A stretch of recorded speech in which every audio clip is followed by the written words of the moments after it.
Today is Tuesday, April 6th. What to know about a plan to raise taxes on certain American corporations. Why some say it'll keep jobs in the U.S., while others argue it'll hurt us on the world stage.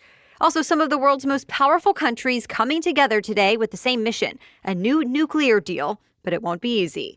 Plus, a multi-billion-dollar victory for Google. Why those ketchup packets may be hard to come by. And a March Madness finale with a history-making champion. Welcome to The Newsworthy. All the day's news in around 10 minutes. Fast, fair, fun, and on the go. I'm Erica Mandy. Thanks so much for being here. You ready? Let's do this.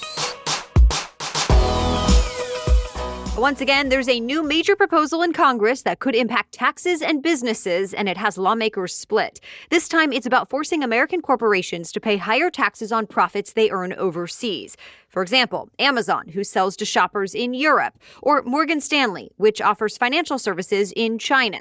The New York Times says, if approved, the changes would end up bringing the federal government an extra $1 trillion over 15 years. And that could help pay for President Biden's $2 trillion infrastructure proposal that we talked about last week. Democrats who proposed this idea focused on another point. They say it would take away the incentive for companies to move business and jobs out of the U.S. They're also proposing tax credits for companies who invest in clean energy and low-income communities. But Republicans and business groups do not seem to be on board. They say it would hurt American businesses on the world stage, since they would have to pay higher taxes than their global competitors. Either way, Reuters reports this could pass with only Democratic votes as part of the president's larger infrastructure plan, but there's not a lot of wiggle room there. If every Republican votes no, every Democrat in the Senate would have to vote yes. That said, this is not the only tax change lawmakers are thinking about. Remember, President Biden is also hoping to raise the overall corporate tax rate from 21% to 28%, no matter where those companies do business. And he wants to negotiate with other countries to come up with a global minimum tax rate. So this is a concept that has been debated for a long time, and it means corporations all around the world would pay the same tax rate. The goal is to prevent companies from essentially shopping around the globe to figure out which country can offer it the smallest tax bill. Well, now, U.S. Treasury Secretary Janet Yellen is throwing her support behind this idea. But for countries who attract big business with those lower tax rates, they likely won't give it up easily. The New York Times reports even if the top countries do reach an agreement, it could take years to put in place. Stay tuned. The top guy at the Minneapolis Police Department did not hold back on the stand about why he fired Officer Derek Chauvin. Police Chief Medaria Arredondo told the court Chauvin absolutely violated department policy when he pressed his knee into George Floyd's neck for more than 9 minutes last May. He said while Chauvin may have had reason to use some force to restrain Floyd, it was only in the first few seconds of the arrest. He says it should have stopped when Floyd stopped resisting, and certainly once he was in distress yelling that he couldn't breathe. The Washington Post called this one of the most anticipated moments in this murder trial. It's extremely rare for top officials to testify against one of their own officers. During cross-examination, the police chief agreed with Chauvin's defense team that appropriate use of force can vary in each case. And when one lawyer asked the chief how long it's been since he last made an arrest, the chief said it's been many years. Also, jurors heard from the emergency room doctor who pronounced George Floyd dead at the hospital. The doctor said if one of the officers on scene had given Floyd CPR, Floyd might have lived, but no one did. And that based on Floyd's symptoms, it did not look like he had a heart attack or drug overdose. Of course, that matters because Chauvin's attorneys have argued it was other factors, not Chauvin's knee, that ultimately killed Floyd. Jurors have already heard from more than 20 witnesses in this trial so far, and testimony continues today. Arkansas was about to become the first state to ban gender transition or gender-confirming treatments and procedures, like surgery and hormone therapy for transgender youth. That is, until the state's governor vetoed the bill. Governor Asa Hutchinson, who is a Republican, calls the ban government overreach. He doesn't think it should be up to the government to interfere with doctors and parents as they deal with complex, sensitive matters involving young people. But the state's Republican lawmakers, who originally passed this bill, have argued the ban protects children from making mistakes that are hard to come back from. One of the bill's sponsors said the treatments are, quote, at best experimental and at worst a serious threat to a child's welfare. But even with the governor's veto, this bill could still become law in Arkansas. The state's Republican lawmakers could vote to override the veto, and even the governor admits that's likely to happen. Either way, several other states have similar proposals in the works.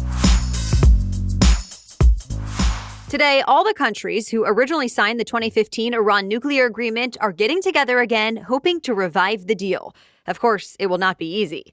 Remember, the deal was meant to keep Iran from building nuclear weapons, but the U.S. left the deal a few years ago. The Trump administration had argued Iran was breaking its promises, so the U.S. got out and put new tough economic sanctions on Iran instead. Well, those sanctions are still in place, and that's where the problem lies now. Iranian officials have said they are not willing to start up talks again until those sanctions are lifted, while the U.S. has said Iran needs to go first, follow the rules of the nuclear deal, and then the sanctions will be gone. So for today's meeting at least, Iran and the U.S. will be split up in different rooms, even while talks with other countries continue. It'll be up to diplomats from Britain, France, Germany, Russia, and China to relay the messages and possible proposals from the U.S. And it's likely to take time. Still, some Washington analysts say there's a chance a deal can be reached. To be continued. All right, we have more news still ahead, but first, this episode is brought to you by Lightstream. If you're looking for a way to pay less interest on your credit card balances, listen up. Lightstream offers credit card consolidation loans from 5.95% APR with autopay and excellent credit. So with a credit card consolidation loan, you can combine multiple debts from credit cards into one payment that may also lower your interest rate. And the rate is fixed, so it'll never go up over the life of the loan. Plus, there are no fees. In fact, Lightstream does not even need to say hidden fees because there are just no fees at all. Simply go to lightstream.com/newsworthy and you can put in your personal numbers and see the interest rate you would get with a Lightstream loan. Then, if it's a good fit, the Newsworthy listeners can apply now to get a special interest rate discount and save even more. That's lightstream.com/newsworthy. This is subject to credit approval. Rates range from 5.95% APR to 19.99% APR and include a 0.50% autopay discount. Lowest rate requires excellent credit. Terms and conditions apply and offers are subject to change without notice. Go to lightstream.com/newsworthy for all the information. Now, back to the news. Google is celebrating a big win at the U.S. Supreme Court. For more than a decade now, the software giant Oracle has accused Google of copying some of its software code to build the Android operating system, a system that now powers up to 70% of the world's smartphones.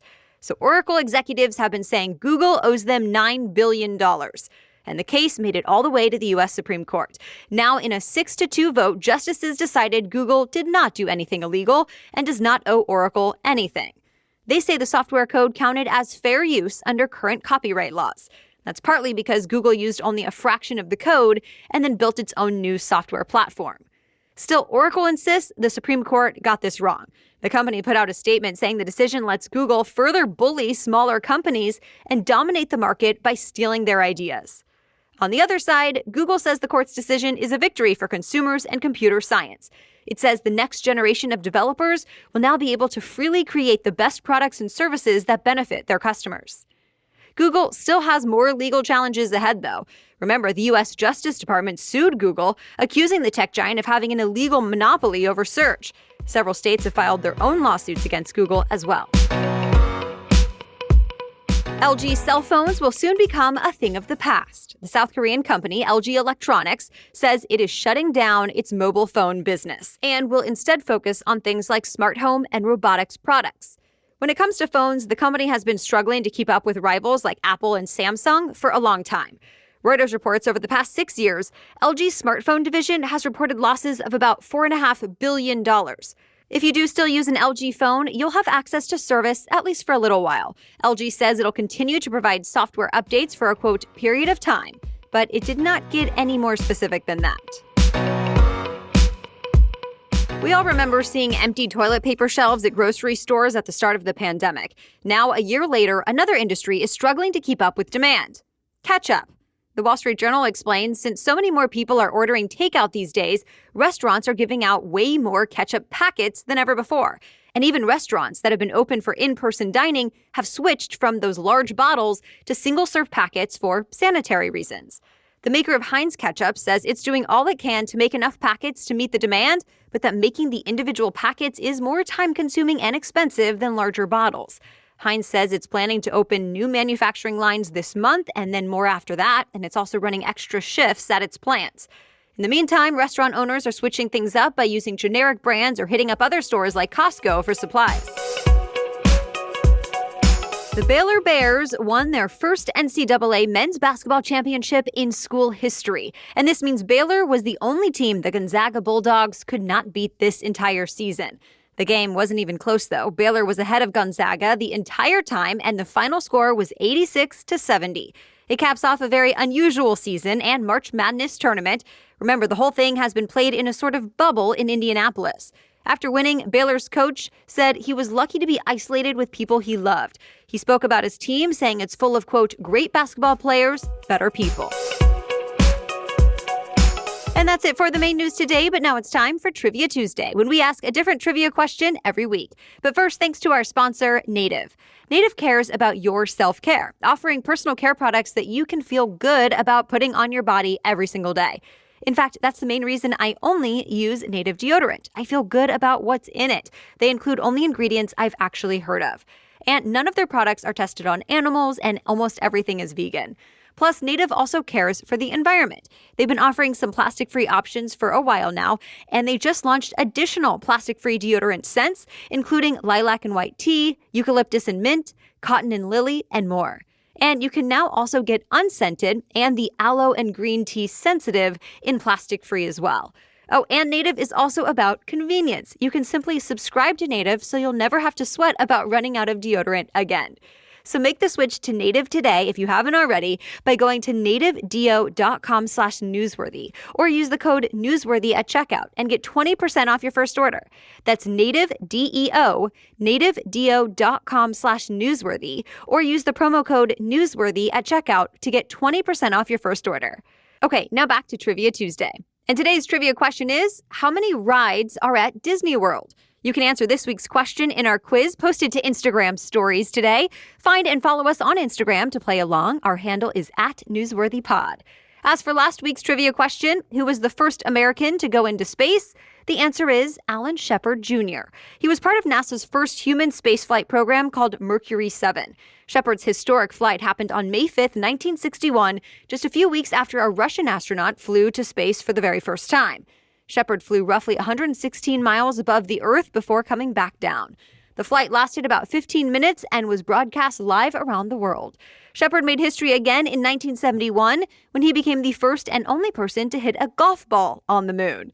NASA says he did it to test how far the ball could travel in the lower gravity. Shepard continued to train future astronauts until he retired from NASA in 1974. He passed away in 1998. All right, thanks so much for listening today. As always, we'll be back with more news to know tomorrow. Until then, have a great day.